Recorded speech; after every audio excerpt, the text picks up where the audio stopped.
Hello അപ്പോൾ guys ഞങ്ങളിങ്ങനെ കാറ്റൊക്കെ കൊണ്ടിട്ട് ബീച്ച് വിടാനായിട്ട് നോക്കുമ്പോഴാണ് നേരെ അങ്ങോട്ട് നോക്കിയപ്പോൾ കണ്ട് ഒരു കാർണിവൽ. അപ്പോൾ നേരെ അങ്ങോട്ട് തന്നെ പോയി. അങ്ങോട്ട് പോയിട്ട് നോക്കുമ്പോൾ 50 റുപ്പീസാണ് അവിടുത്തെ എൻട്രി പാസ്ന്ന് വെച്ചാൽ.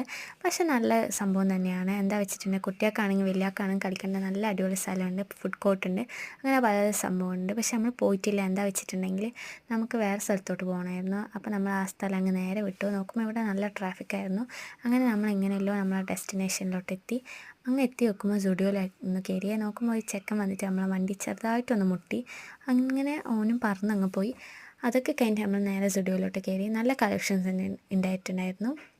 ലിപ്സ്റ്റിക്സ് ആണെങ്കിൽ നെയിൽ പോളിഷ് ആണെങ്കിൽ ഡ്രസ്സസ് ആണെങ്കിൽ എല്ലാം നല്ല കളക്ഷൻസ് ആയിരുന്നു. താഴത്തെ ഫ്ലോറിലായിരുന്നു കൂടുതലും ഉണ്ടായത്, മേലെ അത്ര രസമുണ്ടായില്ല. പിന്നെ ചെരുപ്പിൻ്റെ ആണെങ്കിൽ നല്ല തന്നെ ഉണ്ടായിരുന്നു. പിന്നെ കുറേയൊക്കെ എനിക്ക് ഇഷ്ടമായിട്ടില്ല, കുറേയൊക്കെ ഇഷ്ടമായി. പിന്നെ നമുക്ക് സൈസ് ഉണ്ടായിട്ടില്ല. അപ്പോൾ അതൊക്കെ കഴിഞ്ഞിട്ട് ഞാൻ ഇങ്ങനെ ഇട്ട് വെക്കലായിരുന്നു ഏത് മാച്ച് ആവും എന്നൊക്കെ. അങ്ങനെ നമ്മൾ നോക്കി പിന്നെ ലിപ്സ്റ്റിക്സ് ഒക്കെ എടുത്തു. അപ്പോൾ അത്രയേ ഉള്ളൂ ഗൈസ്, ബൈ.